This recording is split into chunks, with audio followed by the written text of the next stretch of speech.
Hello, and welcome to Japanese Craft Beer Reviews. From today, we're going to take a look at a series of beers from one of the best brewing companies in Japan, and that is Kyoto Brewing Company in Kyoto, Japan. Kyoto is in the center of Japan. It was kind of the ancient capital until around the mid 1800s when the capital moved to Tokyo. And the Kyoto Brewing Company was founded in 2015 by three foreign residents of the city. One is an American, one is a Canadian, and one is a Welshman.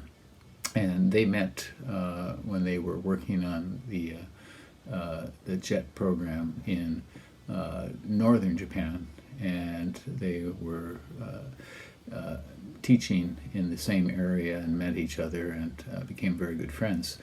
And full disclosure, I know them, and especially I've known the brewer for around 10 years, the head brewer.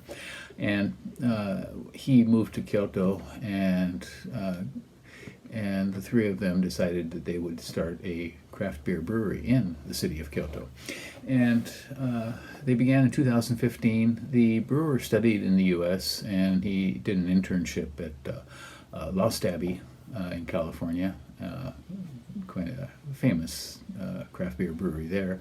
And then he interned and worked for a while at Shiga Kogen in Nagano Prefecture in Japan, which is one of the best, if not the best, brewery in Japan.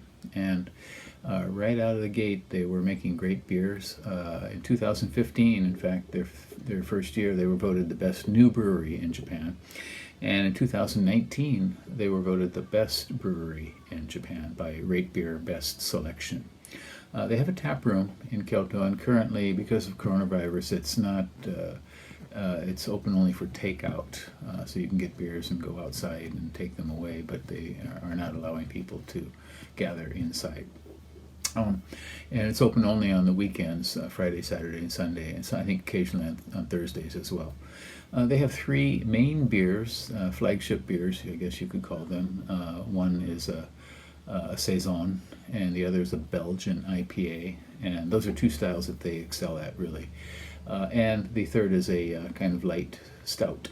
And they also have a seasonal line they call Kimagure, and we'll look at one of those soon. And every 3 months they bring out a new beer. It generally tends to be an IPA or a pale ale of some sort, session beer perhaps. And they have a variety of other series. If you go onto their website, you can see all the different series of beers that they have. For example, their locality series, where they take a look at ingredients from the area, or perhaps collaboration with some kind of business in the area. If you go online, you can see a variety of those series that they have. On Rate Beer, there are 207 beers listed that they have made since 2015, and that was as of September in 2021, and it's a pretty accurate number. A friend of mine and a friend of the brewery has been keeping track of every single beer that they've made since they started. On Untapped, there were, when I last checked, actually I don't have a number for Untapped, but Untapped has a pretty high rating overall for all their beers. It's 3.72 out of 5. So yeah, I say you should go online and check them out. And in fact, one of the first beers we're going to look at is one of the beers in their locality series. So let's get started. We're going to look at 6 different beers from Kyoto Brewing, and this is now September of 2021. So these are some of their very latest beers. Okay. Here now we have another Kyoto Brewing Company beer, and it is a fairly new one. It's called Marishi. And this is in what they call their Mari family. They've got things like Mari and Mario, and these are generally IPAs, so they call it the Mari family. This one is a different one. It is a Black IPA, or what's sometimes known as Cascadian IPA. But in the case of Kyoto Brewing, it's a Belgian Black IPA because they put Belgian ale yeast into it. One of Kyoto Brewing's finest beers is a Belgian IPA. And so this was made in August 6th of this year, which is about a little over a month ago, and it has a shelf life of about 4 months according to the bottom of the can. And I'm sorry, August 11th. Yeah. And so on Rate Beer, this one has only 2 ratings, and the average is 3.8. An Untapped 38 ratings, almost an identical 3.79. 6.5% and 51 international bittering units. And the so they call it the Mari Ichizoku series, their family series, and they say it's the second oldest one. It seems to be the youngest one. I don't think they've made this before, but I could be wrong.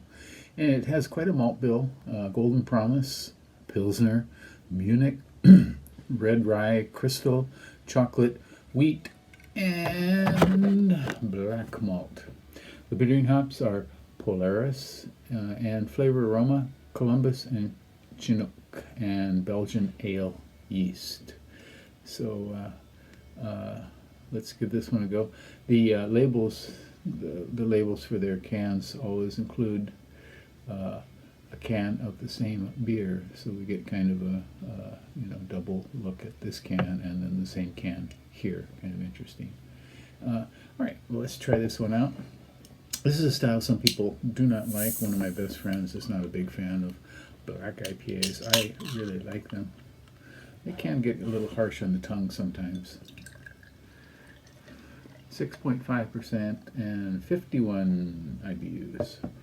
All right, it is completely dark, lightly translucent at the edges and the bottom, and a dark tan head, about a finger of fluffy white or fluffy tan or foam.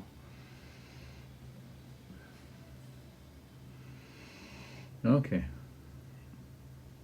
So the swirl brings up a lot of chocolate here. Maybe some dark fruit. It has a kind of a sense of it's gonna be sweet, like chocolate with caramel, perhaps. This is a very nice aroma. Wow. Belgian yeast, not so apparent in the aroma.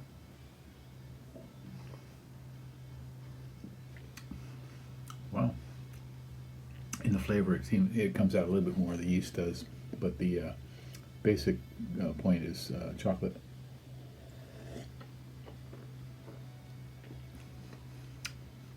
This is richer and more rounded than many black IPAs. The style tends to be kind of harsh on the tongue sometimes, a bit rough with the hops, or maybe too much chocolate malt or something like that. This one has rye in it as well.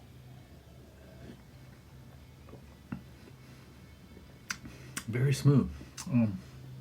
It seems to me less like a black IPA than maybe a gentle Belgian stout.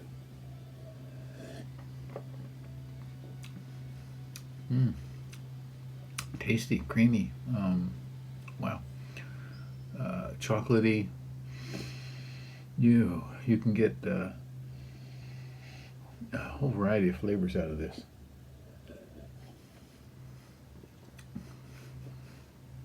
It's kind of like a fruit, dark fruit brownie or something like that.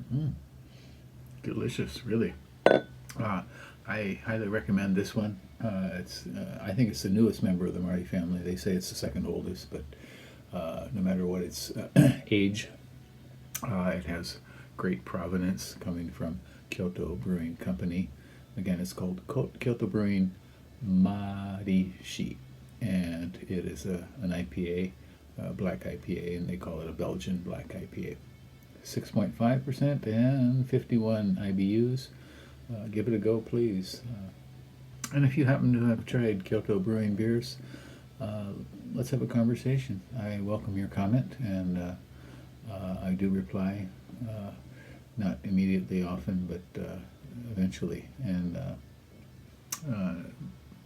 subscribe to the channel too. We will be doing a lot more. I have a playlist of Kyoto Brewing beers, and I think it's probably the brewery I've reviewed the most. I don't know how many, I have to go and count them, but I generally try to keep up with what they have coming out. I miss a few here and there, but overall they've made something like maybe 210 beers, and I think I've probably had around half of them since they started. So, okay, that's enough for today. Stay well, take care, and see you next time. Okay, bye-bye.